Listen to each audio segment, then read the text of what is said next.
You got to do one or two.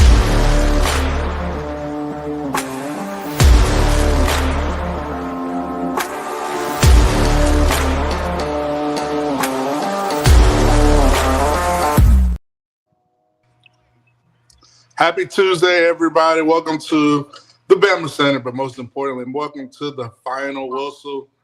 As you can see, I'm with the Crimson Adventures, my rowdy group of guys, the one and only. We got so much to talk about. Chris, how are you today? Man, I'm wonderful, man. Happy to be here with y'all, man. It's Tuesday. I rushed home. I ran 3 red lights, 2 stop signs. I almost hit 4 dogs. I'm here. I see those blue Here, lights y'all. behind you. Hear me, Lou. 4 dogs. Bro, I thought you played for Bama, not Georgia. Oh, If you went to Georgia, you got pulled over for speeding. That's why I didn't get pulled over. They know a winner when they see one. Awesome. Dan, who will be holding down the floor tonight, giving us a lot of updates, portal, recruiting. Dan, how are you? I know you've been a stressful, 36 hours for Bama fans? Well, I say probably 48 hours. Not for me. I live for it. It's the area they're in. See, in this day and age of the transfer portal, you got to do one or two things. You got to either tamper or you got to pamper. I like that. Tamper or pamper. Tamper, baby. Let's get it. Speaking of tampering, the one and only, my good friend, even though he's a double agent, I'm not going to blow his cover. I'll just say this. You never seen Lane Kiffin and Daniel Pettey in the same room at once. That's all I'm saying. Well, you never saw him at Innisfree at the same time as well when Lane was in Tuscaloosa. Daniel Pettey, how are you, sir? Look, I'm upset. I did all my spy work on Mbakwe, and now I blew it. Now I've got to move on to the next guy. I'm working on Ryan Williams. Look, we don't take losses hard. We just move on to the next guy. We tamper from one to the next. No, I'm glad Mbakwe stuck with Alabama. I'm tired of this constant portal flip flop shit. Like let's get to a school, stay there, go play ball. Let's quit this crap. But it is what it is. This is the world we live in. The Wild Wild West. And speaking of the gunslinger himself, the one and only Lucian, how are you, sir? You ready to get it rocking and rolling tonight? I'm ready to go, Matt. We got a lot to talk about. The last couple hours for Bama fans has been pretty much like this whole season. It starts off good. All of a sudden, it takes a turn for the worse, and then, it might be turning the corner at the end of the game. So, I'm ready to go. Excited to be with the Avengers and do some work. Speaking of work, our good friend, our good brother, Mr. All Around the Table Sports, Around the Table Sports, Ty Hayes, how are you, sir? I know you're in a disclosed location. Oh, man. Yeah. We're in an half the crew in undisclosed witness protection. Doing what we can. Watching the portal, hoping it'll end. Okay. That's all we need to know. And ladies and gentlemen, that's the Final Whistle crew. Hit that like, subscribe button. We got so much to talk about. We are just going to get it. Put your questions into the chat. And speaking of getting it, if you want to get your yard, your backyard, your landscaping hard, get it on with some nice rock hard stones. Go to Lambstone Rock. Pettey, could you speak more about the wonderful You thought company? you were hard when Bama fans heard the Mbakwe news. Just wait until you hear about Lambstone. There you go. Ty's on the heater. Ty's got the Lambstone segue down to an art, just like the art they put on people's wall with that beautiful stone. Have you ever dreamed of having beautiful natural stone in or around your home? Well, don't settle for subpar materials. Check out Lambstone Company's selection of natural stone products to meet your project needs. Lambstone is located in beautiful Aniana, Alabama, and is one of the oldest, most trusted sources in the state. So contact them today and tell them we sent you by using the promo code The Bama Standard to receive 10% off your purchase of stone. Go to realrockstone.com today and give them some love. Good Alabama folks. And this is a good stone. This is the type of stone you need. Not like the kidney stone, but the Lambstone. Oh, yeah, not the kind that put you in the hospital. Dan tell you about my kidney stone incident, boy. That was the worst. If I'd have had Lambstone, I'd have been just fine. Lambstone. TheRealRockstone.com. So, guys, speaking of emotions and events, like we said earlier, the past 48 hours, if you lived in the state of Alabama, has been just filled with drama. It's the best soap opera on social media, on message boards, recruiting boards. Guys, you got 60-year-old guys reading in the players' IG tweets, everything. And this is why Alabama football is Alabama football, because college football revolves around Alabama football. So, guys, let's talk about the transfer portal madness. If you have been up under one of those rocks at Lambstone, if you haven't heard, Jalen Mbakwe is staying. I'm going to give it to Dan, who's our lead recruiting analyst. Just kind of give us a walk down the last 48 hours dealing with Mbakwe. Yes, definitely. It was a wild ride. You know, Jalen Mbakwe, you know, he alerted the staff of his intentions to enter the transfer portal. You know, citing that you know, he had offers, you know, and he also stated his desire to play offense, and also concerns about his spot on the depth chart as a defensive back. You know, it's just a lot of things, you know, 18, 19-year-old kid, you know, it's he was at a moment of truth in his life, I guess. You know, he was at a crossroads, and, you know, he had a direction, you know, he wasn't sure of the direction he wanted to take. But I think, you know, Ryan Williams, once again, you know, the best recruiter we have on staff. The mayor of Tuscaloosa. You know, the guys, teammates, you know, they rallied around him. You know, they didn't push him away or anything. And, you know, he decided, you know, after talking with the staff, you know, the staff was open to giving him a shot, you know, at wide receiver. And here we are. You know, he loves Alabama. He's an Alabama kid, in-state kid. You know, he decided, you know, to withdraw. Well, he never entered the portal. So he announced today that he's staying, and, you know, we'll go from here, you know, until the next portal opens. Let's go. It's like I said, it's a revolving door soap opera. Let's go to Pettey. I want to get your side, because, you know, you're pretty close with the Rebs over there, Oxford, Mississippi. Spy. I'm not trying to blow his cover. I don't want Lane Kiffin, him and Pete Golden to get upset. Benedict Arnold. Let's get it from the Ole Miss side, because a lot of Alabama fans were pointing fingers at Lane Kiffin, Pete Golden, really giving cheese. the big offer. Pettey, just give us your side. I mean, you know, what you were hearing from Ole Miss and what you were not hearing, just what you're hearing from message boards about the whole Mbakwe situation.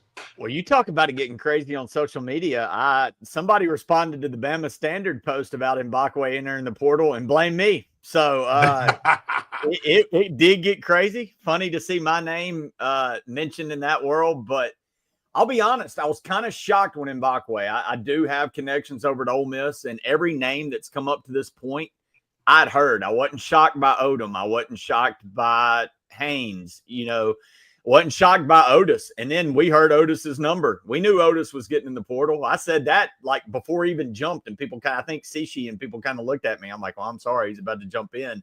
But then he popped out a $1.7 million asking price, and Ole Miss said, good luck.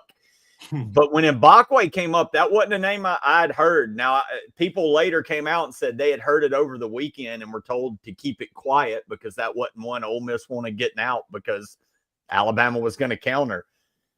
So yeah, Ole Miss was obviously involved actively in recruiting Mbakwe. And I know that's going to fire more people up with, well, they were tampering. Yeah, they were. They absolutely were. They've been tampering. So have everybody else. And if you say the word tampering, you sound like those people back in the day that said, your team's buying players, but mine weren't before the whole NIL shit. Don't be that person. Don't be the person screaming tampering, because you sound like, those memes that are out right now that have the pet. Everybody's got two pets. My name's Maximus Aurelius. And then you got the dumb dog. My name's Jeff. If you say the word tampering in a whining tone, you sound like Jeff, because come on, man, don't be that guy. Everybody's effing doing it. If you're not doing it, you're getting left behind and you're being stupid. But yeah, Ole Miss was tampering like hell and they missed out. Glad Alabama hang on to that one. But I don't mean I like it. It sucks like hell. But just I'm being real with you right now. One of those real moments. Don't be the screaming tampering. You sound kind of like a whiner, and don't be that. Bama's above that. And know that everybody's doing it. So, but yeah, he was tampering with Mbakwe. It forced money to be up, but trust me, Auburn's tampering with them too. LSU's tampering with them. Your players are getting tampered with all year. It's happening, man. It sucks. It's the people hate all this NIL and all that. That's the dirtiest part of it all. It's the all-year tampering portal that's going on every football team and coming from every direction. And if you're not doing it, you're getting left out. So, yeah, Ole Miss tampered. They failed on this one. It upped and this is what sucks. This is what's really dirty. And look, man, trust me, what's turnabout is fair play. It's not just happening to Ole Miss doing it to Alabama. But, yeah, it's BS because you've got this player on your roster that's set. A team comes messing with him, and now you've got to spend more money out of your pot to go get another player just to keep a guy, and that's what's crap. And trust me, Ole Miss is getting their medicine too. Austin Simmons, their future quarterback, they had to pay more because handjob Hugh Freeze is up there tampering with him. Suntarian Perkins, the 5-star defensive end that had 10 sacks this year. Guess what? His price tag doubled, and he never left campus because Auburn was tampering with him. It sucks. It's the nastiest side of all this shit. But yeah, if you want to, everybody wants to say, he was tampering, go get him. He was. Yeah, they were. You're not going to get them because everybody's doing it. Like, you would literally have to turn everybody in. And the NCAA can't even hold their damn pants up, much less relegate that Wild West. So, guys, I'll be honest. It's the Wild West. Load up your 6-shooter and just go out and hope to hell you can survive in it, because until they put some rules on this crap, that's what's going on. Auburn's not yeah, right. Auburn ain't never done nothing hard work old-fashioned. Yeah, that's right. You can put some type of cap on it. Except because farm cattle. But no, and none of that's like an endorsement for it. It's all horseshit. But yeah, that's what happened. But I saw people, he's tampering. I'm like, well, yeah, what the hell are you think? Well, yeah, that's what do you think the portal is? People don't hop in the portal and all of a sudden have 5 visits that they scheduled in 10 minutes. Like, you didn't get on the phone once you hopped in the portal, and 10 minutes later with 5 different schools have appointments set up and dates and times. Again, and it's not just one team tampering. It's 5 or 6. Trust me, Ole Miss and Lane weren't the only people calling Mbakwe. But let me tell you, the NCAA needs to take a page out of the NFL's playbook. 100. And that's to punish teams, like whether it's scholarship losses or something, just some type of punishment. When a team is because if a NFL team tampers with a guy in free agency before it's time, what happens? You know what I'm saying? That team gets punished, or they lose a draft pick or something. They lose draft picks. Something should to kind of, because teams are going in with no care. What are the NCAA going to do? What are they going to do? They're toothless. They don't have a fight. So it should be some type of common ground that everybody comes to, that this should happen. Maybe it depends on how severe it is. Maybe it should do to the point to where it happens to postseason play, something that affects postseason play. Yeah, or something if it's too severe. You get what I'm saying? Because somebody like Michigan, or not Michigan, but somebody like Oregon and whatnot, they can go and tamper with a whole roster and get kids to and unless something drastic is going to do, because anything that's dealing with money, it's not going to bother them because they can pay the fine.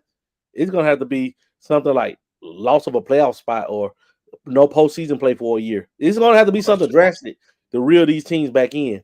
Yeah. You're right. Yeah, definitely need a commissioner. We need rules, guidelines. I think if we can get somebody, I heard James Franklin talking about a commissioner. You know, most of the SEC coaches have been saying we need a commissioner. Kirby, Lane, you know, everybody's going to say the Steve Spurrier or Coach Saban, but we need somebody to come up in leadership to come up with these rules, get guidelines in place. And I think that will be happening sooner than later. Let me go to Ty. Ty, give us your take. You know, you held all of the legal work. Can you give an update of what you're hearing about the transfer portal and NIL possibly being rules changing in the future? Yeah, I think in 2025, a lot of this is going to change. When you look at this, it's pretty similar to whenever we got pre-NIL days, right? Because Pettey's right. Everybody in the nation's tampering, right? That's just the state of the game. It's just like before NIL. Everybody was finding a way to pay players. But then you had some teams Army and Navy is not tampering. Well, you had some teams out there doing the Jeremy Pruitt, just straight up handing cash out in bags, right? And there are about 5 teams I know of that are so bold with their tampering, it's just on another level. And this isn't just coming from me. This is coming from pretty, you know, big voices that we've had these conversations. There's about 5 of them out there that might as well be handing cash out in McDonald's bags. I think in 2025, whenever we get revenue sharing, that helps the NCAA in their pursuit to try and pass antitrust muster whenever they get to the courts. And whenever that happens, then you can actually start enacting rules. I think an easy way to stop all of this right now is to take away immediate eligibility once you hit the transfer portal. Bring back the 1-year sit. But guess what? The NCAA tried to do that last January, and a judge in West Virginia, yes, you heard me right, West Virginia, put a 14-day dispute against that. The NCAA bowed out the fight completely. They didn't even try it 14 days later. They just said, oh, okay, you're good to transfer 1,000 times and you can play immediately. Why? Because they knew if we fight this, we're going to end up in court with our antitrust. That's what they're going to hit us with.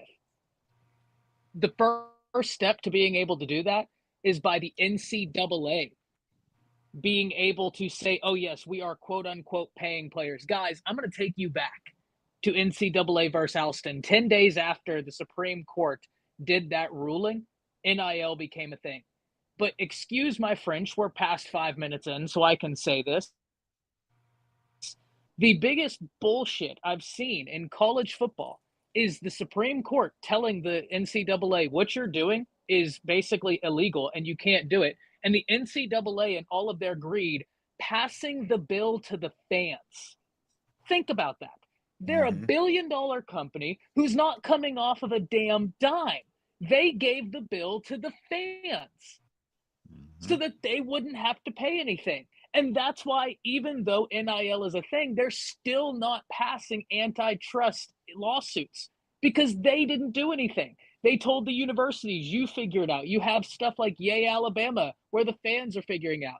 I mean, good on them, right? Like, at some level, it was smart, but it's also incredibly stupid because they've known this was coming and they sat on their hands. You listen, if you're an Alabama fan, and Pettey, you know I was giving you a hard time before we started, but you're 100% right. Like, you are 1,000% right about everything you said. Don't be mad at Ole Miss. Don't be mad at those universities who are really doing everything they can to grab the best players. The NCAA when there's teams that are pushing it is why we're here. Yeah, but good on them. Good on them. The NCAA is the reason why we're here. Take all of your vitriol, take all of your anger, and direct it towards them because they're the reason why we are in this situation. It's no team, it's the NCAA and their absolute inaction. They sat on their hands. They have the foresight that the good Lord above granted a rock, not Lambstone rocks. Those are good rocks. I mean your shitty rocks that nobody wants to do anything with.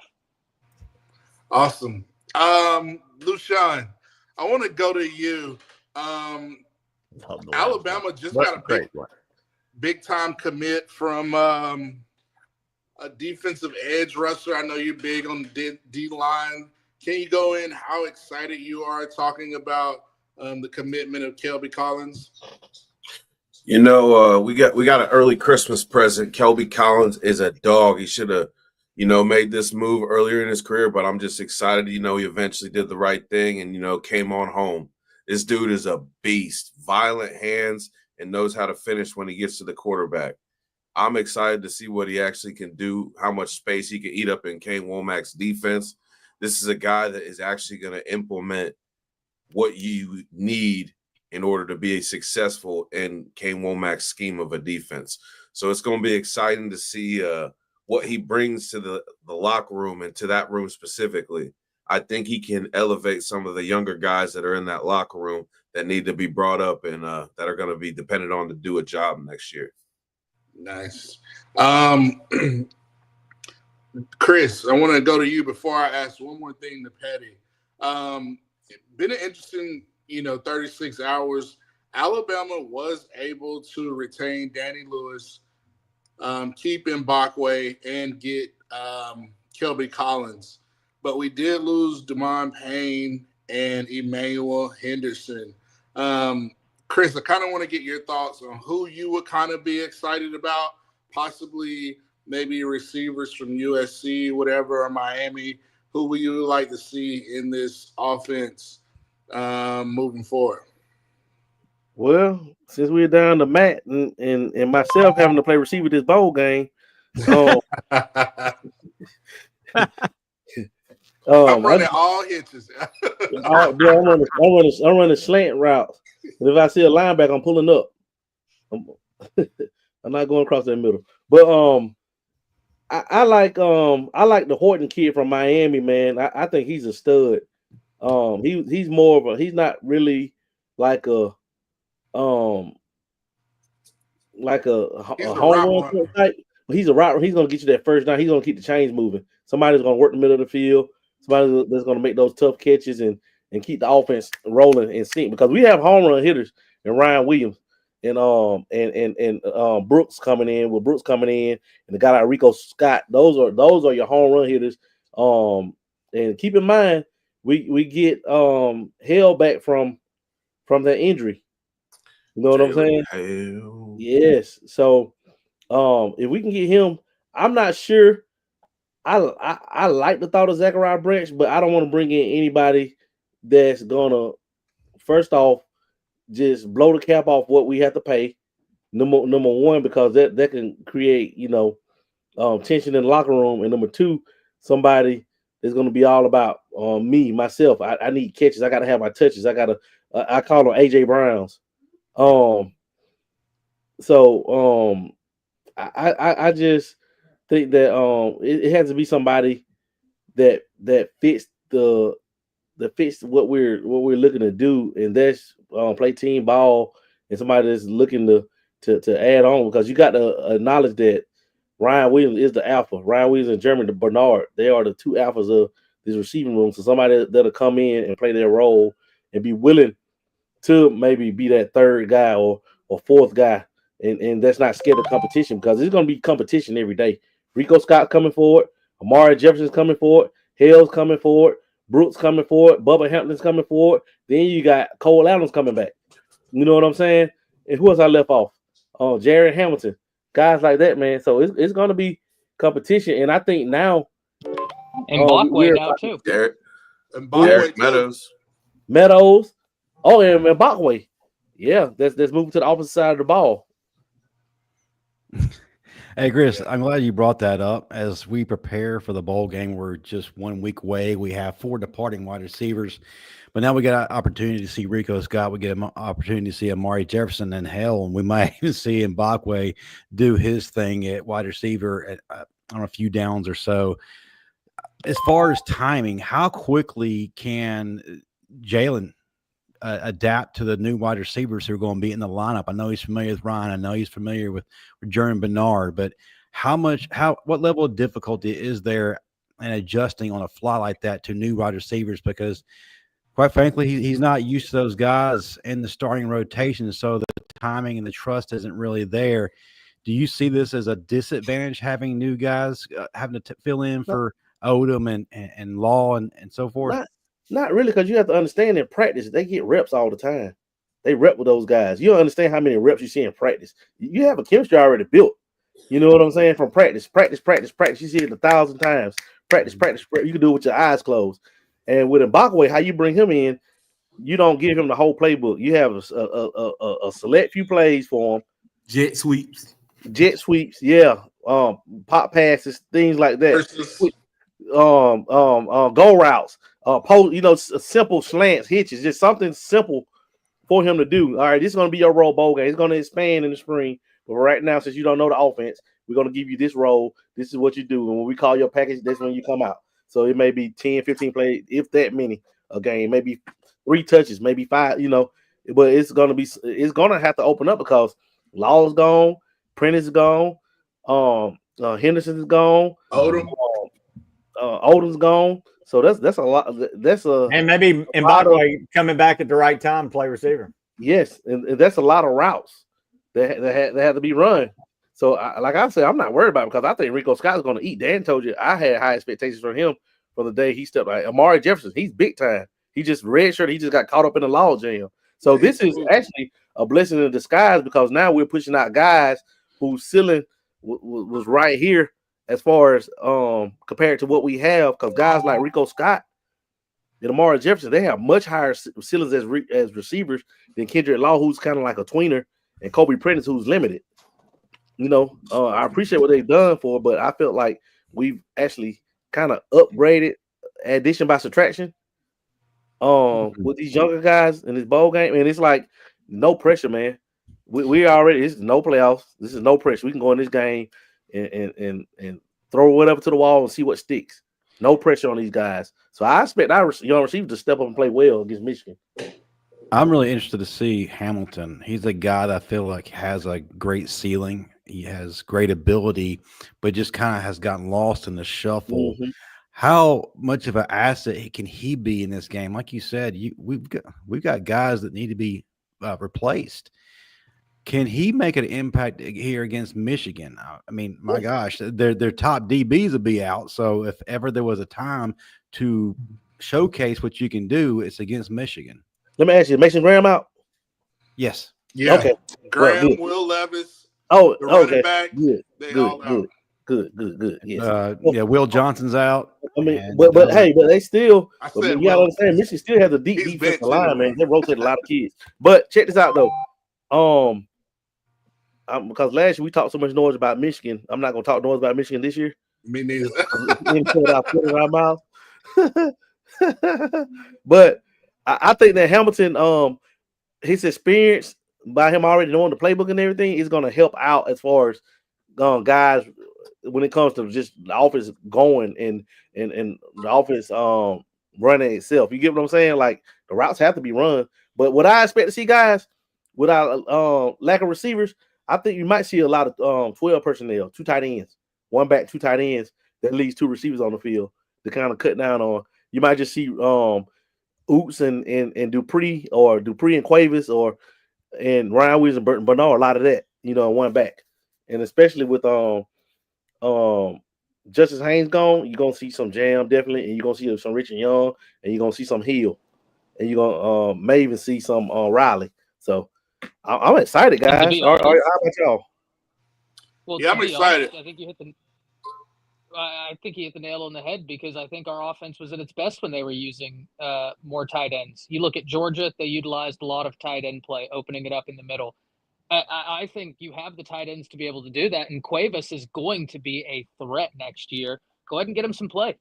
Go ahead and get him some looks. I thought Bama's offense was at their best when they were utilizing the tight end this year. Speaking of tight ends, Dan, I know there was talk about Alabama pursuing. That's a crazy segue. Tight end out of Elon. With Danny Lewis news, him coming back, is there any pursuit for that position or that player?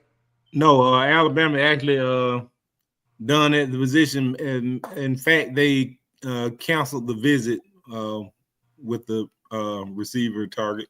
So Alabama with Danny Lewis announcing he was withdrawing from the portal. He's an inline blocking tight end that Alabama was trying to pursue, and he fits the bill. So, with him announcing that closed the door on the Elon transfer. Okay. That upsets Lou greatly. So he was looking forward to that Elon transfer. Listen, he could block. I mean, I watched the tape. Sure, he could.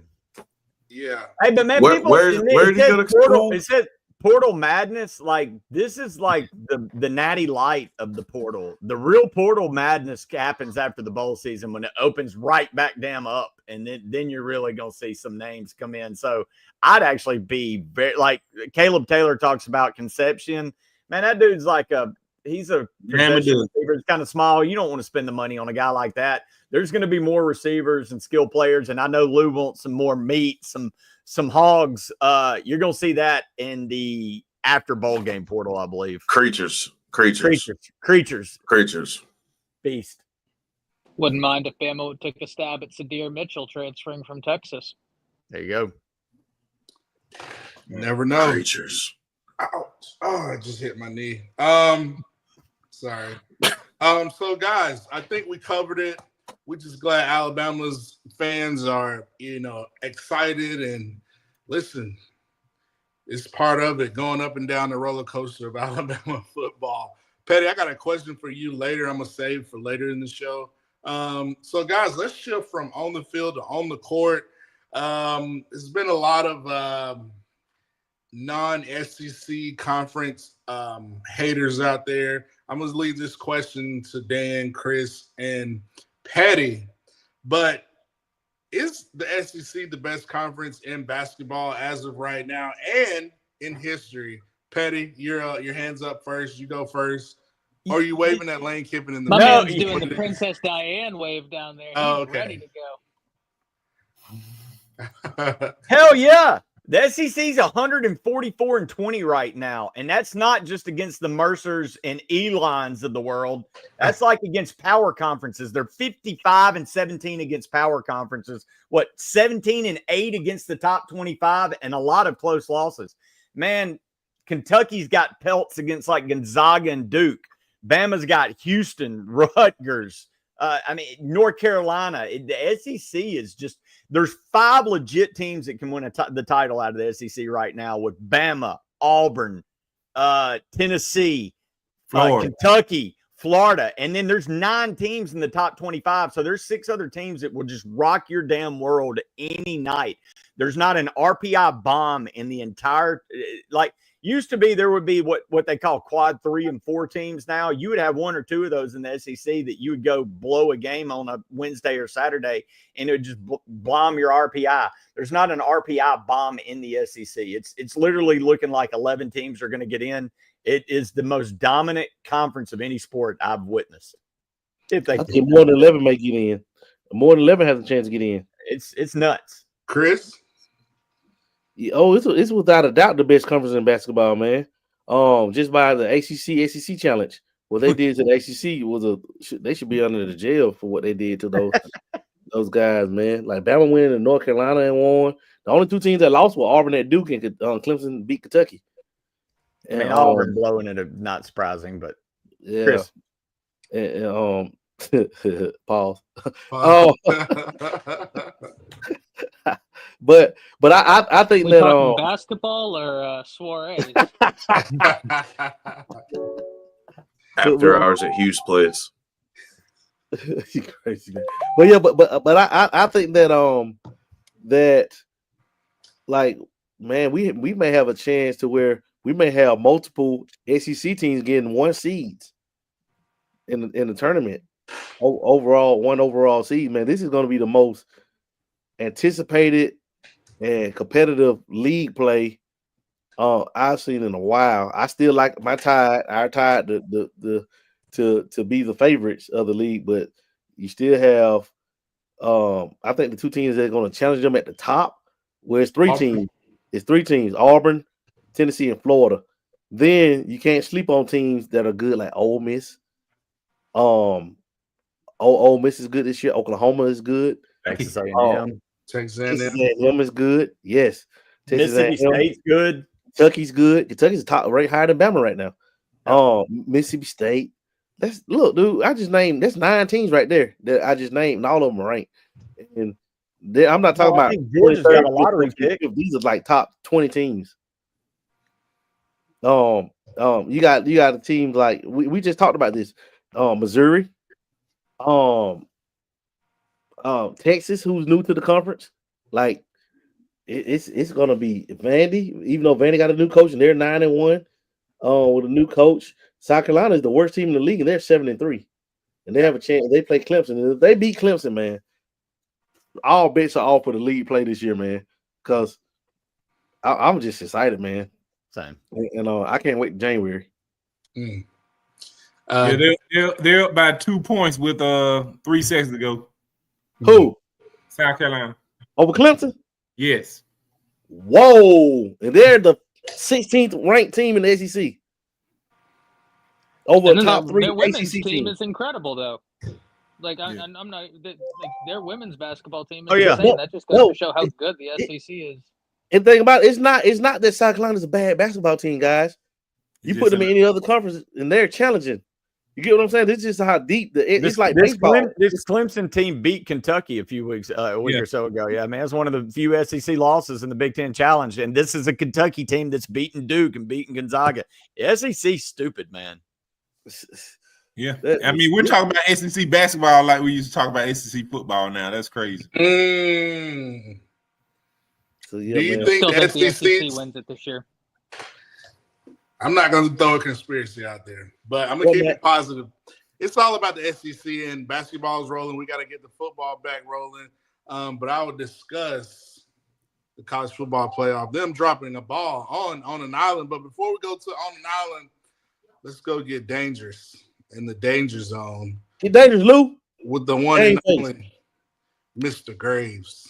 Game face. You're on mute. Right. It's too dangerous over there. This week on the Danger Zone, the message is very, very direct, and I want them to hear me very, very, very plainly. Keep the main thing the main thing. It's a saying some Alabama players have adapted and turned into their loyal beliefs and how they've made their processes and what's made them so successful. There's obviously going to be a lot of drama going on. I mean, look what happened in the last 48 hours, and it's only December. We got a whole nother portal that's going to open after the bowl season like we've talked about. There's going to be a whole bunch of people tampering in this tampering portal era. There's all of these going to be these outside noises that people are going to need to get at these players. They're going to be constantly digging, and they have to be able to keep football and getting better and practicing and perfecting their job and their craft, the main thing. Like I said, this is going to be a challenge. It's not going to be easy. Social media, people are going to be coming at them with money, girls, all sorts. I mean, I don't even know. I mean, at this point, nothing's off the table. So the important thing for these players is to keep football the absolute main thing in their daily activities. Don't get distracted, because I'm going to tell you right now, there's going to be so many distractions. They're basically going to be offered a paradise, and you're going to have to refuse it. So keep the main thing the main thing. The message is simple, but it needs to be deep. That's what I got this week, guys. Deep. Going deep. Great segment from the one and only Mr. Graves. Now, let's go from the danger zone to a nice sunny day on the island, on James and Cadell Island.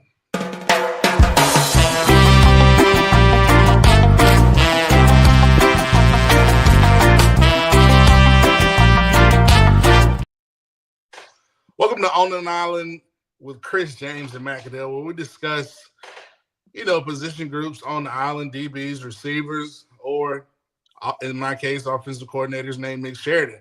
But I'm going to let Chris go first on an island because I'm just going to be talking going at it to everybody tonight. So, Chris, the floor is yours, or the beach is yours on an island. Thank you, my good brother. Tonight I want to talk about what this means for Alabama secondary after the loss of Devontae Smith to Notre Dame, to the portal to Notre Dame. Actually, anytime you lose a guy with that much experience, of course it stings. But in this case, outside of the bowl game, like going forward, I don't think there'd be much of impact or drop off that would be missed, because with the rise of Bray Hubbard at free, you get Keelan Saab back. You have Day Jones that can play in the slot. You have King Mack, guys like that can play in the slot. And then with the addition of guys like Zay Mincy, who can play inside or outside, who can play anywhere in the secondary. You got big guys like Dejon Lee coming in that can play inside or outside. Guys like Chuck McDonald. So our secondary is very flexible. That's what opens up, gives us the option to move Mbakwe to receiver, because we're so loaded on that side of the ball that losing a guy like that outside of experience, being one of the elder guys in the locker room, but as far as play on the field, I don't think it'll be a drop off. And I expect Bama to bounce back and be fine. I think that anytime you lose a guy like that, it may feel like you've lost a brother in the locker room, like you've lost a brother, but everything will be fine. It's like now college football is a business, and it's a big business, so things like that's going to happen. It's just like in the NFL. You lose a veteran out the locker room, you just replace him with somebody else, and that's what Bama is going to do, and that's what Bama will continue to do. He's not the last one we're going to lose. Maybe the last one from this cycle, but every year we're going to lose somebody. So I think that we'll be fine, Matt. Guys, y'all thoughts? I think you're spot on. I'm interested to see Mincy's expanded role. I think he's going to kind of be like Day Jones, the guy who can play inside and out. I think Mbakwe can still get some burn out there. It's going to be interesting to see. So I think what's important is these next 15, these practices for bowl practice. I think that's what's going to help these guys get ready for the bowl game. So I'm excited. I think DeBoer and them, I think they have a press conference tomorrow and they start, game planning practicing for Michigan. So it's going to be interesting to see. So on my edition of On an Island, I'm going to save my Nick Sheridan topic for later, but I want to discuss the college football playoffs.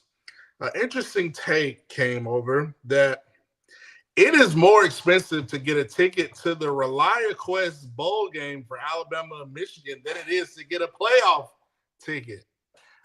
And I want to commend the college football playoff for dropping the ball again. Although I'm Bama, I'm not salty we didn't get in, but I'm just looking at the revenue. If you would have had Alabama and Notre Dame playing in that game, that would have sold. That would have been one of the biggest playoff games. You could have generated so much revenue for the playoffs with ads and having big games. But yet, you took the sympathy route. So Alabama didn't make the plays that they needed to. And a lot of first-round tickets are Clemson at Texas. You can find tickets for $100. Tennessee, Ohio State, $129. SMU, Penn State, $60. I mean, the highest game is Indiana and Notre Dame just because they're in the same state. So it's not because it's because you scheduled, I believe, you didn't put the best teams. But Alabama didn't make they didn't handle their business about Oklahoma or Vanderbilt. But at the same time, I think you could have really made this a big money-making event. But that's neither here nor there. That's all I wanted to say. But before we leave the island, guys, we need a towel. I just got out the beach, guys, and I need a towel. And what better towel to have on the beach than a Tidal towel, a crimson one, a white one, and Tidal towel Oh, Dan, okay. I was glad you had on some shorts there, buddy. Go to get you a title towel at wetwillsports.com. Get you a title towel at wetwillsports.com. Use the promo code STANDARD and get you an amazing title towel from wetwillsports.com. So, guys, let's go to the agent himself, the one and only Pettey's mailbag. Let's get to it. Oh, sorry. We skipped it. I'm sorry. My bad. Before I get to that, my bad, guys. Before I get to Pettey's mailbag, let's go back to the bowl game. I mentioned Alabama practicing in the bowl game. I think the board's going to have a press conference tomorrow. I think they start practice either tomorrow or Thursday. Guys, which players do you think are on the clock in the bowl game? I'll go first. I'm going with Nick Sheridan. Nick Sheridan, you are on the clock. You need to have an amazing game plan for these guys against Michigan. Michigan is going to be without Graham, Will Johnson. We need to be able to attack them in the running game. You got Richard Young, you got Jam Miller. Let's make it happen. So, Nick Sheridan, you got Ryan Williams, you got Bernard. Let's make it happen in this bowl game. That's who I'm rolling with on the players on the clock in the bowl game. Chris? I think Elijah Pritchard's on the clock, especially with that tackle from Washington coming in to visit.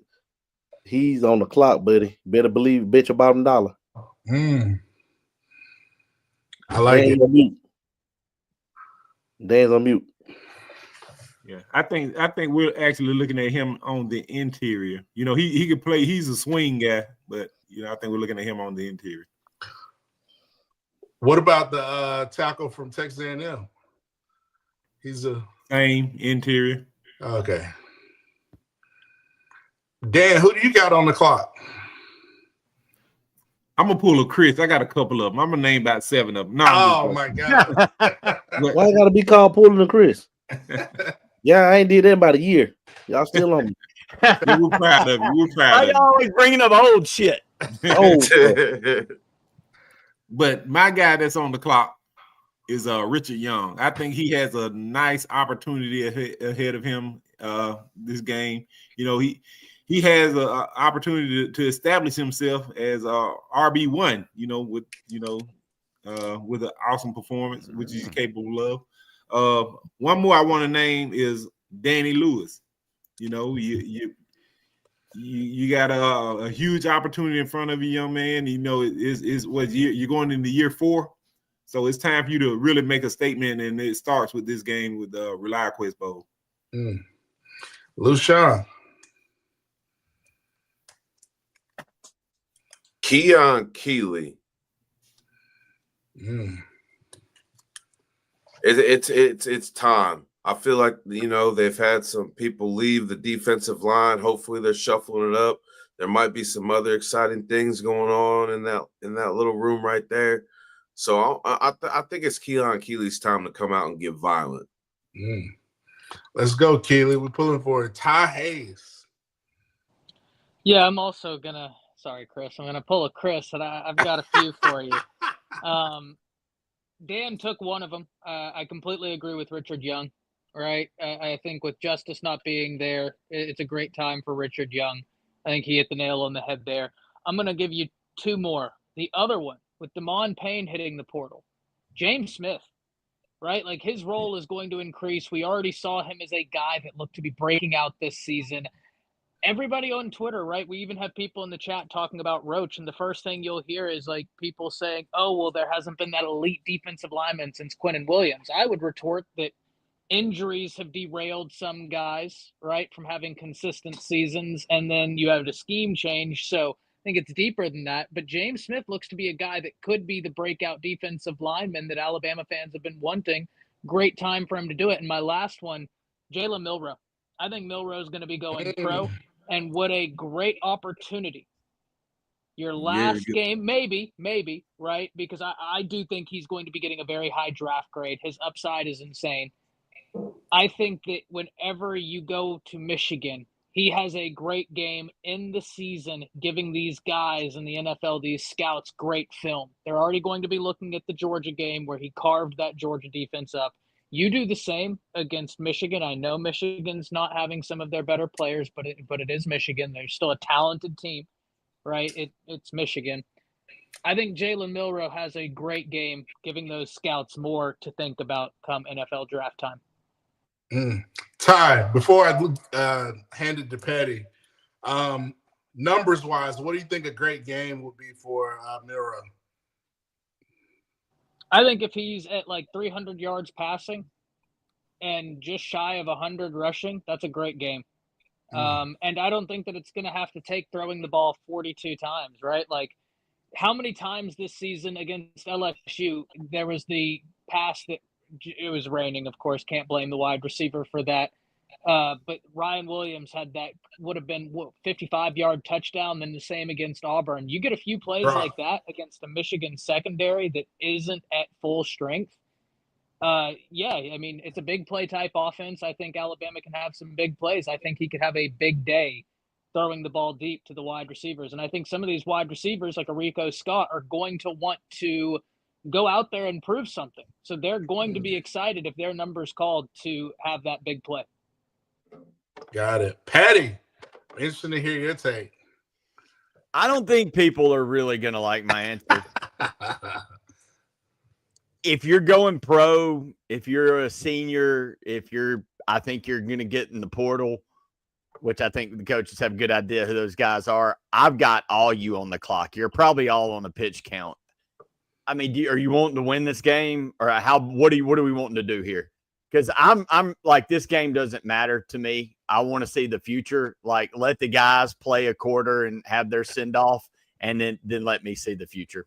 I think you can beat Michigan with the future, because I don't think Michigan's very damn good, and I think they got a lot of guys out too. So treat it what it is. It's a scrimmage game for next year. Let the guys that are wanting to play have their swan song, then pull them out like you do a guy that's retiring, and then move on to the next guys, because this game doesn't matter at all. I'm gonna counter this. I'm gonna say who I got on the clock. Kalen DeBoer. This is your first year. There you go. You got 9 wins. Go get that 10th win. Go get that 10th win. Keep the momentum going into 2025. And let's rock and roll. Hey, we didn't get in. Let's prove to Ward Manuel that you deserve to be in the playoffs. And go in with the momentum that you need going into 2025. So let's get that 10th win. Get 10. I don't completely agree with what I said, to be honest. No, I'm putting Kalen DeBoer on the clock, is what I'm saying. Yeah. I'm telling him to go get that 10th win. Like, prove the next day is wrong, and let's get it done. So, Pettey, let's go to your mailbag. Sorry, I tried to, Can I say one thing before we get to my favorite segment? No time. It'll only take 10 seconds. I do love, though, that you have guys like Booker, Jahad Campbell, these guys that look to be really high draft picks, not pulling a Florida State. Right? Yeah. Like, I know that everybody wanted to be in the playoffs. We were right there. Didn't handle business in 2 games. The Tennessee loss isn't what kept you out of the playoffs. Let's be honest. You went on the road, lost to Tennessee. They're a playoff team. That's not what kept you out. It was Auburn, or it was Vandy. Oklahoma. It was Oklahoma. But the guys for Bama opting in the bowl game, like, that to me gives me a lot of faith moving forward that this Bama standard. See what I did there? The name of the channel, plugging it in. The Bama standard is still alive and well, and that's really exciting to me. Now to my favorite segment. And they're gonna play. And they're gonna play to the final whistle. Oh, I like that. Nice. I think this is how I'll do it. I don't want to mess this up. Oh no, put Matt. I need Justin here to do this. I'll screw this up and put that button. That okay. Welcome to Pettey's mailbag. As you can see, Justin's gone and I'm hitting buttons. There we go. Baby. So, Welcome to my weekly segment of Pettey's Mailbag, where all you lovely fans send in questions and I answer them to the best of my ability. I've had a lot of questions, and I'm just going to kind of combine this into one. Pettey, how would you fix NIL? How would you fix the portal? What would you change about college football?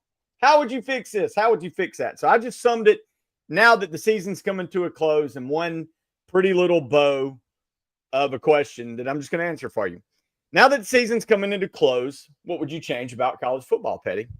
Well, I've got a bunch of things. Got a good list here. The first one's probably going to piss off my good friend Matt Goodell, the wide receiver. But the first few things I'm going to touch on are rule changes. I think we should change how INTs are scored in the rule book. I don't think quarterbacks should get charged with every interception. I think if a quarterback hits a receiver or some goofy running back in the breadbasket and they decide to toss it up like a sack of hot potatoes and that's an interception, that's not on the quarterback, because at the end of the year, some stat geek's going to look at the stats and be like, man, this quarterback threw 12 interceptions when he had some goofy ass receiver that decided to throw 4 of them up himself. I've been saying for years, I think that's a stat that needs to get looked at deeper, because quarterbacks take a lot of shit for interceptions that are on receivers. Sorry, Matt, that, ends up being their fault. That's one thing I would change. Okay, guys. In 1995, I was watching a tennis match and a ball went out of bounds, and they immediately, like in seconds, went to a replay that showed exactly where that ball hit. You're telling me in 2024, the year of our Lord, we can't get something on the goal line of a football field and in the ball that as soon as it crosses that plane, lights, camera, action goes off to let us know that it's a damn touchdown. But no, we still have to go to 27 review angles, none of which are still on the goal line, which is the dumbest thing I've ever seen. And we just make it, I don't know, it's 2024. Get a freaking sensor on the goal line that lets us know when touchdowns happen. Real freaking easy. Ref test. Come on, guys. We've seen enough. We've got to start testing these refs. We got to do eye test. We've got to do IQ test. We've got to do morality test. We need to do all these tests on these dumbasses before they start calling football games and doing stuff like they did to Alabama in the Oklahoma game. That's enough of that.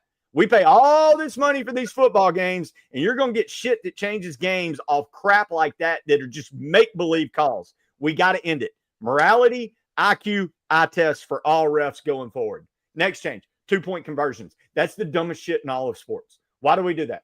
We won, 2? Most teams have 3 of those in their whole playbook. Georgia and Georgia Tech ran 27 of them. Why don't we do a punting contest? Why don't we do a quarterback that can slide the best on a nil? I don't know. That's not a part of the game. Bee. Why don't we do a damn spelling bee? Or just a field goal contest and just keep backing up. Or a crazy idea. Why don't you give one team the ball, see what they do with a full real football possession, and then give the other team the ball and see if they can match it. If they can't, the ball game's over. If they can, you keep going until someone can't match it. Playing real football. Golf has kind of got it figured out. You go to a playoff, you don't just putt or who can pitch it out of the sand the best. You play a whole damn hole, and who wins, that's how you do it. We try to make things so freaking complicated in football. Speaking of the portal, why the hell do we have 2 weeks of the portal? Why is there a 2-portal system? Why do we have one before bowl games that says, hey, you got a bowl game? Screw you. We're going to let your players hop in the portal while you're trying to practice for a bowl game. And, then you got to be a nice guy and say, hey, it's okay that you do this because you don't want to screw yourself for future players and make yourself a coach that you've never been your whole life for this dumb shit rule. Why do we keep doing dumb stuff? The portal, real simple. 1 week, only 1 week. How long do you need to decide to hop in, hop out? Snip, snap, snip, snap. 1 week after bowl season, you get in the damn thing one time. And if you get in it, you don't get back out of it. And you can only do it once. Hell, I'm with you, Jamie Sindel, one day. Playoffs, how do you fix it? Real simple. College basketball's done it forever. Top 12. No automatic bids. If your conference sucks, and just because you're called the ACC, but your best team is ranked 12th by the end of your championship game, guess what? You don't get in the playoffs because your conference sucks. Tough. When your best team played 2 SEC teams and lost to both of them, and one of those isn't in the playoffs, you don't belong. It's real easy. You take 1 through 12 and put them in a fucking playoff. And the top 4 teams actually get to earn the bye, not Boise State for winning the who gives a shit conference on a blue field that plays nobody, but now they get a bye. Yeah, that makes all the sense in the world. Take the top 12. Quit being stupid in a college. Also, pay for play. If you can afford a Lambo, you can afford to pay for college. Give that scholarship to someone in the band. If you're making this much money, no more scholarships. Take those scholarships and give them to someone else. That's dumb as hell. Finally, 2 last things that to change the sport to make it better. Kiffin, burn your freaking analytic playbook, you asshole. You beat Georgia being a smart football coach, and then you went right back to it against Florida. And finally, Bama, you went and win a national championship. Bring back the goddamn Denny dog. I'm done. Pettey, I got a question for you. Bravo. This is more about the Lane Kiffin, Pete Golden. Do you think Lane Kiffin and Pete Golden are having some animosity towards Alabama? Lane Kiffin possibly not getting the interview, the job, and Pete Golden, being let go from there. And you think they're having a little animosity going after Alabama players, tampering with Alabama players? No. I mean, I think that's looking pretty deep into it. If one had animosity, it would be Pete before Lane. I still think Lane reveres Alabama. I don't think he would poke the bear, so to speak, to hurt any chances if there was ever a prayer that he could get the Alabama job, because I still believe to this day that's the one he would crawl on his hands and knees away from Oxford to get if they offered it to him. So I don't think he would do that. I just think I know people don't like it, and people would rather it be that. I think it's the world we live in, man. Pete Golding was on the Alabama staff 2 years ago.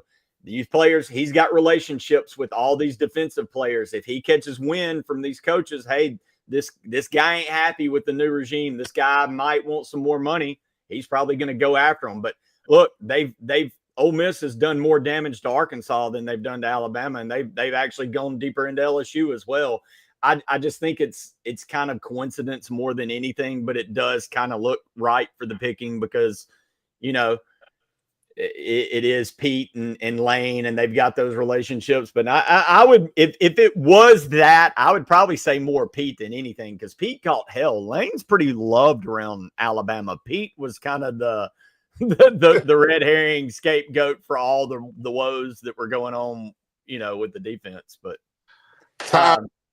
appreciate that, Pettey. Ty, I got a question for you regarding the portal.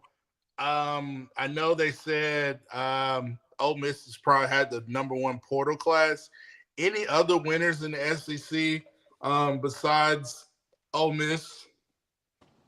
LSU's doing some wild things, guys. They got Berrien Brown from Kentucky. He's got unreal upside. Like, that guy, if you want to talk about a wide receiver that could easily play his way into the first round, Berrien Brown is an answer that isn't on that first round status right now, but wouldn't shock me. Then they get Nick Anderson.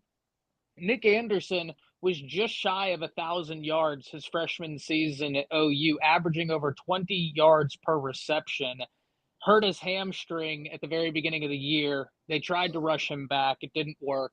Now he's over there as well. And Hayes Fawcett released a graphic that Sadir Mitchell is looking at a visit to LSU as well on that defensive line. LSU is doing some really nice stuff in the portal, right? Like, I've been impressed with their moves. They got a corner too from Virginia Tech. They got that. Yeah. And they got the quarterback from Mississippi State, which I don't know how Mississippi State let Van Buren go. Yeah. Dude, I was in Oxford for the Egg Bowl, and I watched Van Buren out pass Dart on that day, and look, they were holding Dart back. They weren't trying to do much, but I was very impressed leaving that game by Van Buren. He's young. He's mobile. Kid's got a great deep ball. I got rid of him. That was a mind-blowing move on State to let that kid walk with the youth. He's and letting him go to LSU. Watch out, Van Buren's going to he could be a player. He's a player, yeah. 100%. So let's get to the chat. Let's get to these questions and answers. Any questions in the chat from our amazing fans? Oh, you got to. Oh, Justin's back. Okay, I'm sorry. How would you rate DeBoer as the head coach? 1 to 10. Yeah. Ty, go first. A 10. Fucking 10. I wish. I'd give him an 8. And the reason why I'm so optimistic is, yeah, you dropped the ball against Vandy and OU, right? But we have to remember that Bama almost lost multiple games with the GOAT last year. And that was a team that included 2 cornerbacks that I thought were first rounders. The wide receiver room this year is better than it was last year with Jeremy and Ryan Williams. But, yeah, this was a Bama squad that nearly lost more games last year as well. And so I think that he came in, he held the roster together, first year in the SEC, had a great win against Georgia, had some great showings, gave us some things to believe in, locked up the number 2 class in the nation, great recruiting class. So I think that I'd give him an 8. I'll give him an 8 as well. Any other numbers? I give him a 7. Dan, 7. He's done a commendable job. You know, he's a great talent evaluator. You know, people, y'all just got to trust Kalen DeBoer. Cause you think of, look at it. You know, you look at the guys that he brought in. You can make an argument that they were the best at their position group. You know, you look at, you know, Josh Cuevas. You can make an argument he was our best tight end. You look at Parker Brailsford. You can make an argument he was our best offensive lineman. Jeremy Bernard, you know, I know we love Ryan Williams, but you can make an argument that Jeremy Bernard was our most reliable receiver. You know, so the guy understands talent. He understands, you know, we just got to, you know, so I give him with a 7, but I say still to be determined. Chris? I give him a 7 because 7.5.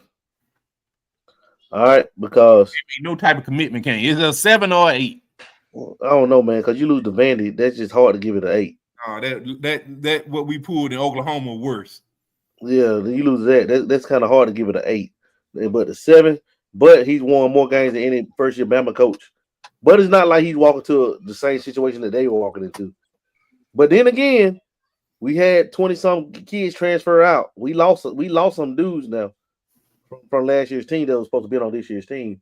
So I give him a 7. He's passing, but we win Oklahoma Vandy game in the playoffs, then it probably would have been at a 9. Win either one of those games. Yeah. Lushawn, Pettey. You want to go, Lou, or you want me to go? Go ahead. I'm going to give him an 8. He does lose points. It would be a damn 10 if it's not for Vanderbilt and Oklahoma. That's what takes it to an 8. But I'm going to give him an 8 because of what he walked into in the shadow that he had to coach under. And guess what? It's not like that shadow just retired and went to his lake house. The shadow was sitting up above him every game, was on game day. It was, man, the air that he had to coach under and the pressure with Nick Saban, and then you lose that Vanderbilt game and all the noise came. That would have cracked a lot of people. And the fact that he was still able to rally the team, I know you laid the egg at Oklahoma and missed the playoffs, and that's a tough pill to swallow. But man, to win more than any coach in their first year, like Chris said, alluded to, man, everybody talks about him walking into a Lamborghini or walking into more than what Nick had. Now, man, he walked into some disarray. He walked into a lot of kids that had walked out of that locker room and a lot of prima donnas that were more about the money than the team. And again, he about lost that team mid-year, and there was a lot of the pressure, and he was still able to bring it together and win 9 games. You can't overlook the loss to Vanderbilt and Oklahoma when you're the better team. But he still was able to pull it together, beat Georgia, and pull that team together. I got to give the guy an 8. Lushawn.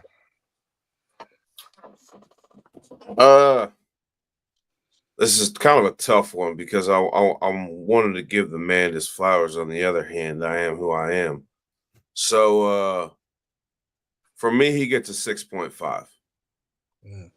He gets a 6.5 because you lost to Tennessee. That's not forgivable for me. Number 2, the Vandy loss is unacceptable. The energy that we didn't have, and then to have a repeat job at Oklahoma, that's also against you too. And the most important thing, he allowed the locker room to fall into this false sense of security that they had it all under control when they really didn't. So was he a successful coach in his first year? Yes. But let's be real about it and actually hold the man to the standard that he holds himself, because he holds himself to a very high standard. So that's why for me he gets a 6.5. I'm with that. I'm Halo. He walked into a 79 Beetle. Now he's driving a Datsun. That we're not. Oh, Chris. Do freeze joke, but we'll see. Man, the only thing though is if you ride that Datsun to the massage parlor, ain't nobody going. Look, when you drive the Auburn team van, everybody knows you're there. You mean the team tractor? Yeah. Richard Cook says, guys, what is going on? Stop these fans not putting butts in the seats. Eventually, they'll get tired of paying high ticket prices. Exactly why people lost interest in the NFL. Listen, everything's expensive. So, like I said, I thought the playoff missed out on a big opportunity to really have money games in this playoffs. I'm trying to put butts in tickets, or everybody's got HGTVs at the house. It's just the nature of the beast. People's trying to save money. They can watch the game and they can have it in the comfort of their houses. That's why I think, as Coach Saban said, you're hurting the fans when you don't have you have these weak scheduled. Your scheduled out of conference games are very weak. You're only hurting the fans. So you need to reward teams that go out there and play challenging games at the beginning of the season in out of conference, like Alabama going to Wisconsin, Alabama going to Florida State this year. We got games with Ohio State and things like that. So you need to reward those teams, because those are the games fans want to see, home and homes, whatever you want to see. So I think that's what you shouldn't penalize a team. Yeah, they had 3 losses, but we did, we wet the bed versus Oklahoma and Vanderbilt. But I still think you need to have, strength of schedule factor in there. But I think but Richard's saying, and I think look, when Mbakwe gets that first pick 6 or has a game like Travis Hunter where he has a pick and a touchdown, everybody will be forgotten. But I don't think there's any doubt, let's be real, that these last 24 hours hurt him with the fan base. And that's, I think, what Rich's talking about.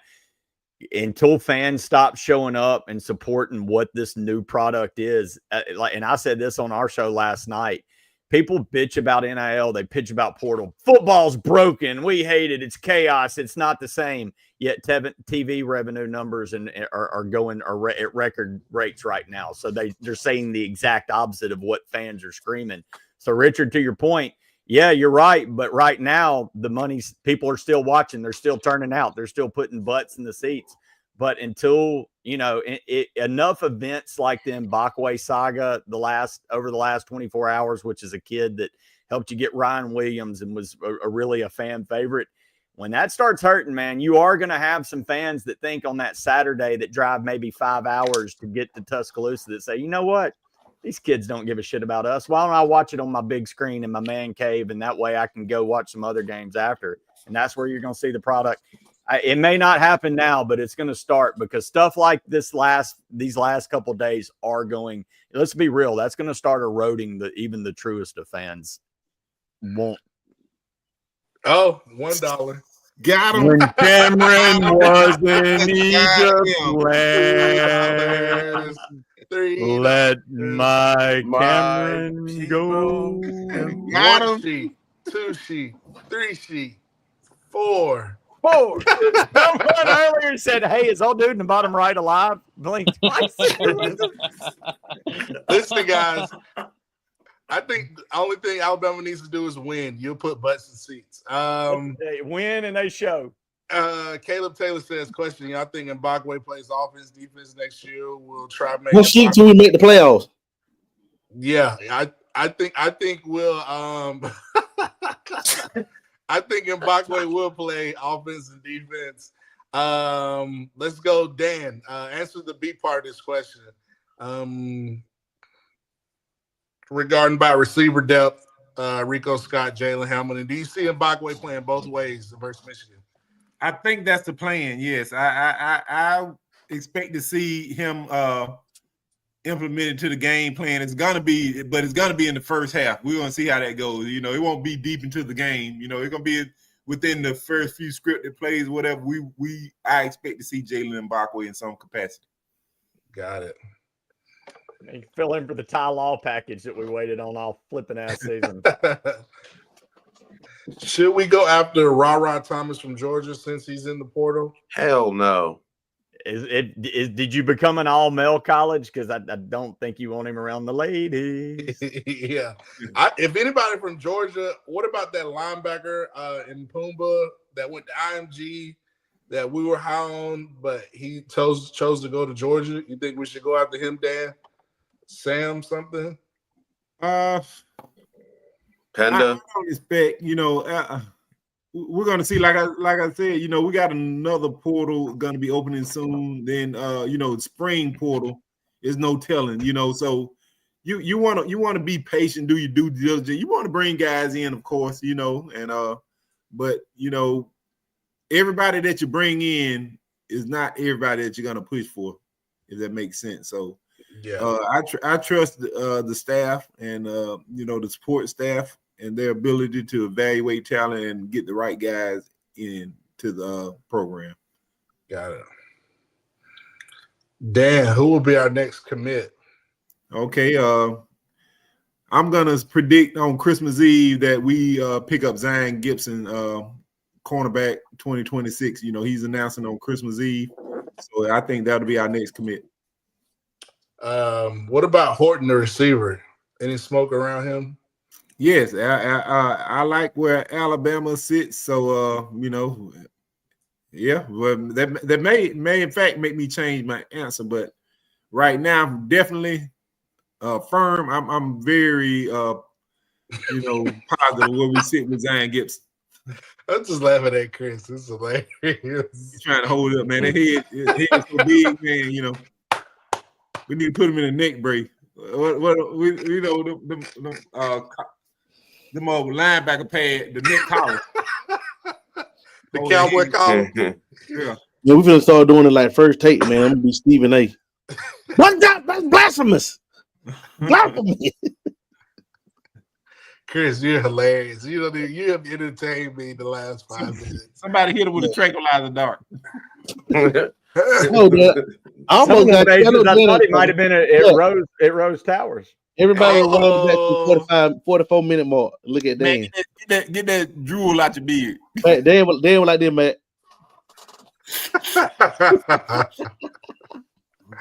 Hey, you know what? He speaks of the light on the glass and was shining no more. The light went off the glasses. Okay, let's get to this. Caleb Taylor says, "What time you going to sleep?" Caleb Taylor says, "Heard anything about Malik Murphy being linked to Bama?" I haven't heard anything quarterback wise. I think we're set.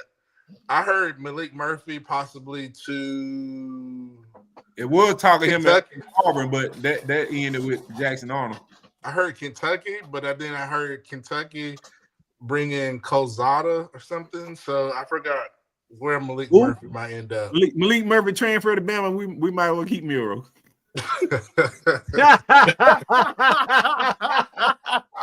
He ain't never lied. Get no Malik Murphy. I think between Ty Simpson, Austin Mack, and Keelan Russell, I think we're set. Do not do Malik Murphy like that. Ooh. Hey, don't do Miro like that, man. Malik look good at Duke. Okay. Can we start putting Freddie Roach on the hot seat? Hey, Miro arm and his legs are made for two different manufacturers. Question is from Jerry Matthews: can we put Freddie Roach on the hot seat? Lucy? No, that's my dog. No, y'all can say yes. That's my boy. I ain't putting my boy on nothing. That's I say don't put him on the hot seat. Just move him to linebackers. That's what I've been saying. Let him coach the position he was great at in college. Let him coach the linebackers. Let him coach. If that's the move, then yes. Support staff. No, linebacker. I mean, we need a D-line coach. Maybe recruiting coordinator. I say put him in linebackers. Man, Bama recruits itself. I guess my question for the people not happy with the development of the defensive line, who was the defensive lineman you looked at and thought to yourself, yeah, that's the next Jonathan Allen, that's the next Q Williams? I haven't had him. Like the defensive line price, the going rate for him is ridiculous. And the guys that were developing got injured. And so, like, the injury bug derailed that room. Jaheim Otis got injured and then never came back, right? Like, that's because he lost 150 pounds. Yeah, so, like, there were several players who looked like they were about to start breaking out. Then injuries just completely derailed their ability to be consistent. I think that, he catches a lot of heat.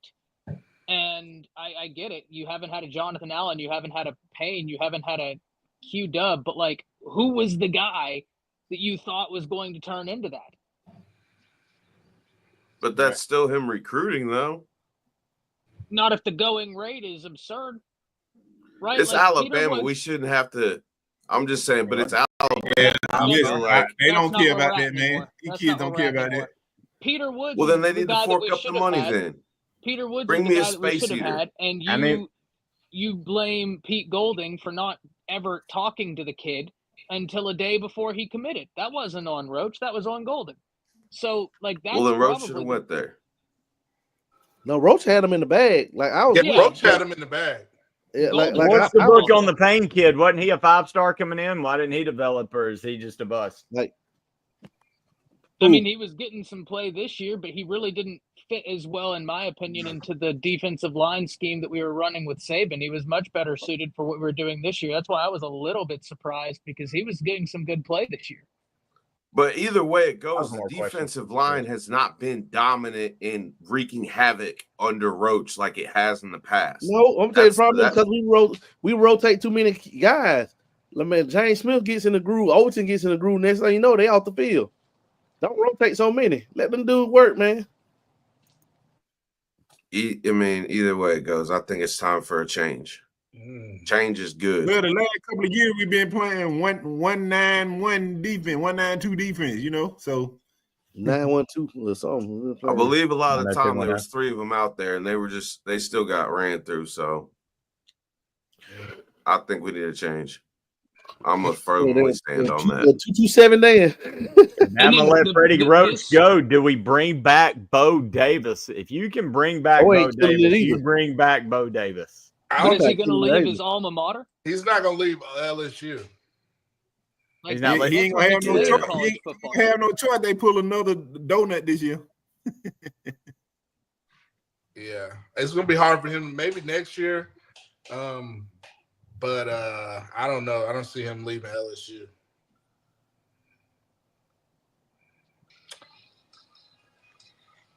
This is a funny question. I want to hear y'all's thoughts on this, because I've got a thought, but I want to hear it from players. Jamie Swindle's asking, are our strength and conditioning coaches as good as Cochran, can't remember his name, the loud guy.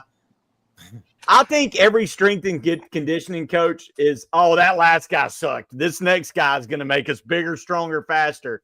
And then when he's gone, oh, man, he didn't do it. This next guy is going to make us bigger, stronger, faster. And hell, when Cochran was here, he was the greatest strength and conditioning coach ever. Everybody. And then when he left, he was like, dude, we always got injuries under him. People, pulled hamstring. They were just too muscled up and too tight. I couldn't even tell you. I think that's one of the most overrated position coaches in all of college football. Am I wrong, Matt and Chris? Tell me I'm wrong. I think we got better in certain areas. I think we got better in, more injury prevention, but under the below. But I do think that Coach Cochran brought he was kind of the gel in the locker room. He brought a lot of energy. He set the mindset. He brought so many things to that locker room that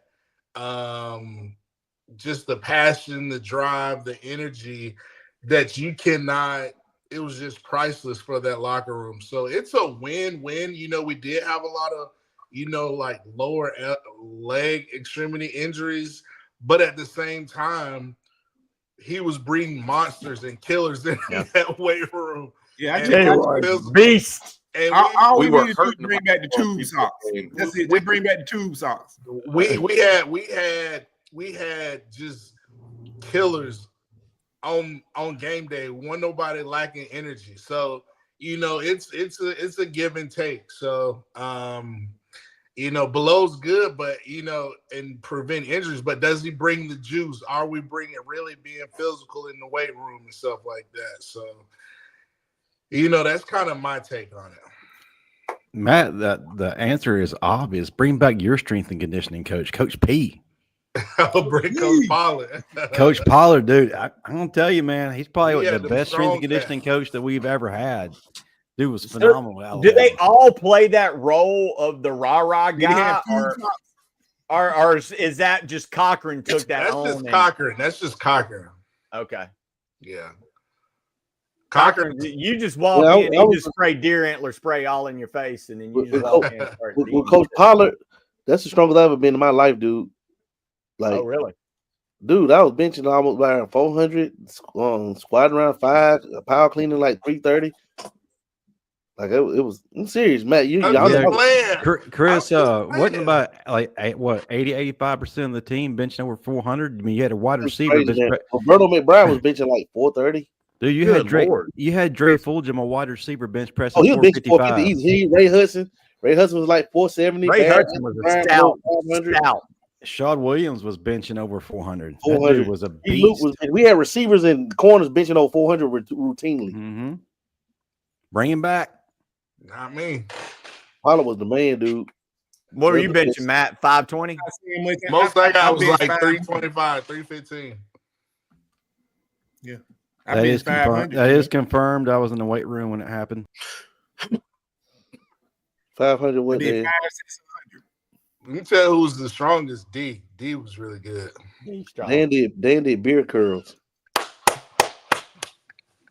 Nobody went for my bait.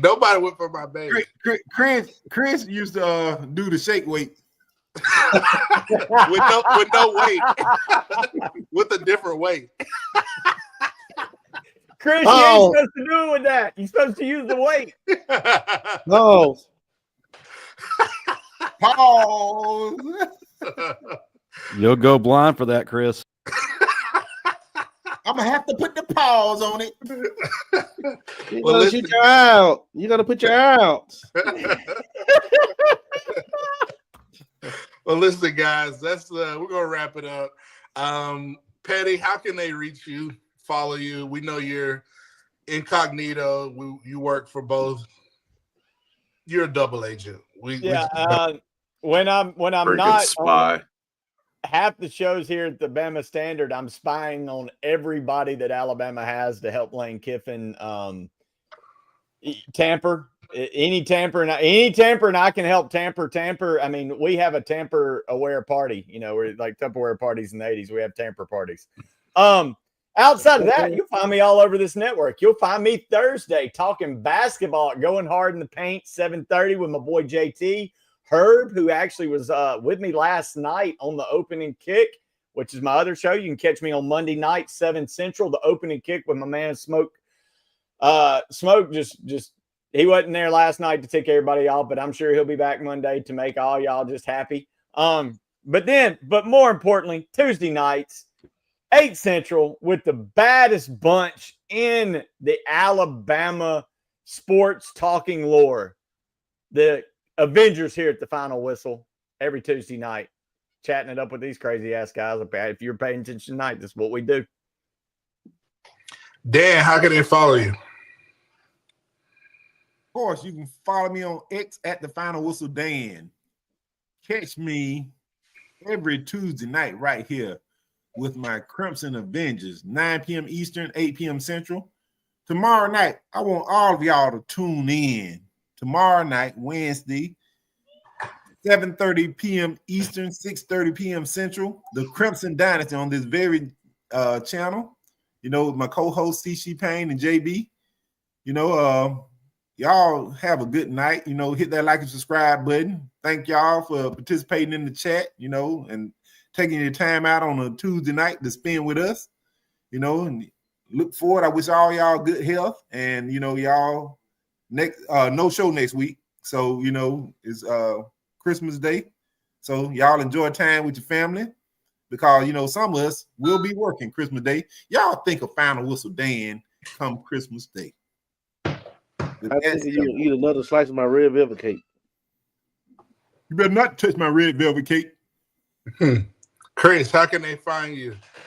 You can find me in the okay. Or sleep member bed. Tempur-Pedic.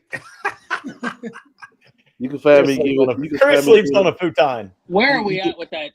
You can find me. You can find me giving the police the license plate number to that white van that Justin has that he drives around Mississippi. Y'all remember that movie Half Baked? Chris is the dude on the couch. Oh, dude, just wake him up and let him take a hit and go back to sleep.